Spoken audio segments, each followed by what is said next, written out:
प्राणगणात उपोषणासाठी बसणार होते आणि हे उपोषण मला अपमानकारक केल्यामुळे मी उपोषणाला बसणार होते, पण सीओ साहेब आले आणि माझी दिलगिरी व्यक्त केली.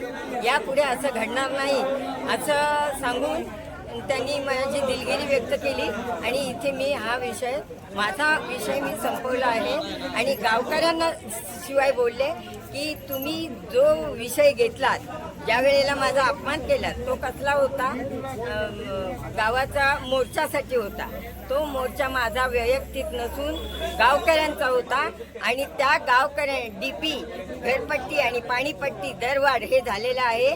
त्याची मला 15 दिवसाच्या आत नोंद द्यावी हे मी त्यांना सांगून मोकळी झाले आणि माझं उपोषण मी इथेच संपवत आहे.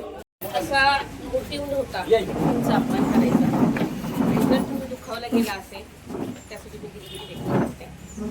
माझं तसं काही म्हणणं नव्हतं आणि जर तसं झालं असतं तर मागच्या वर्षभरात इतरांचे सुद्धा माझ्याकडनं काही चुकीचे शब्द माझ्याकडून निघाले असतात. इतका मोठा स्टाफ मी सांभाळते, अजून ॲडिशनल चार्ज पण सांभाळते. माझ्याकडून कुठल्याही अधिकाऱ्याविषयी कुठल्याही पदाधिकाऱ्याविषयी असं झालेलं नाही.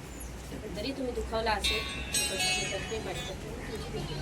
तुला 78 पासून ती एखादा अर्ज केला तर त्याला रिप्लाय मिळत नाही, चुकीचं बरोबर आहे ना.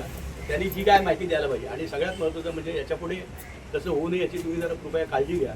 आणि इतर गोष्टी ज्या आहेत ज्या काय झाल्यात आता तुम्ही त्याबद्दल दिलगिरी व्यक्त केली तर हा विषय आपण इथे आता स्टॉप करूया आणि बाकीच्या म्हणजे DP-BPच्या संदर्भातल्या त्याच्याबरोबर आम्ही तुमच्याबरोबर चर्चा करू. आणि आम्ही स्पष्ट सांगतो मी ग्रामस्थांच्या वतीने बोला नाही पुढचं पण मी तुम्हाला सांगतो. तर ग्रामस्थांना पण मी सांगतो, मला त्यातलं बऱ्यापैकी नॉलेज आहे.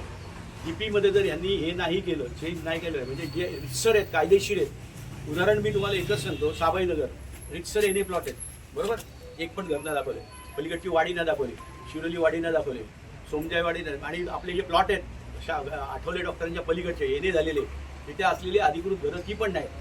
क्रांतीनगर 3 घरं फक्त. हा आता भोवतवाडा जो ना मॅडम तो म्हणजे पूर्वीपासून गावठाण आहे आणि तिथे 80 घरं कित्येक वर्षापासून आहेत आणि DP-मध्ये दाखवली फक्त 3 घरं. सही केली कशी त्यांनी DP प्लॅनवर? शिवाय मी तुम्हाला सांगतो, शिवाय पुढची गोष्ट अशी आहे की सजेशन ऑब्जेक्शन झाल्या त्याला रिप्लाय तर द्यायला पाहिजे. सजेशन ऑब्जेक्शनला रिप्लाय दिल्याशिवाय तो DP पास होऊ शकत आहे. आपण हायकोर्टात पिटिशन 2 मिनिटात कॅन्सल नाही बसणार. त्यानुसार मी असं म्हणते की माझं तसं काही माझ्याकडे इतरही कर्मचारी पदाधिकारी आहे, कुणाच्याही बाबतीत असं कधी घडलं नाही. तरी आपल्याला तसं वाटलं असेल, आपण दुखावलं असेल तर त्याबाबत मी दिलगिरी व्यक्त करते. आपण उपोषण सोडावं अशी विनंती करते. मॅडम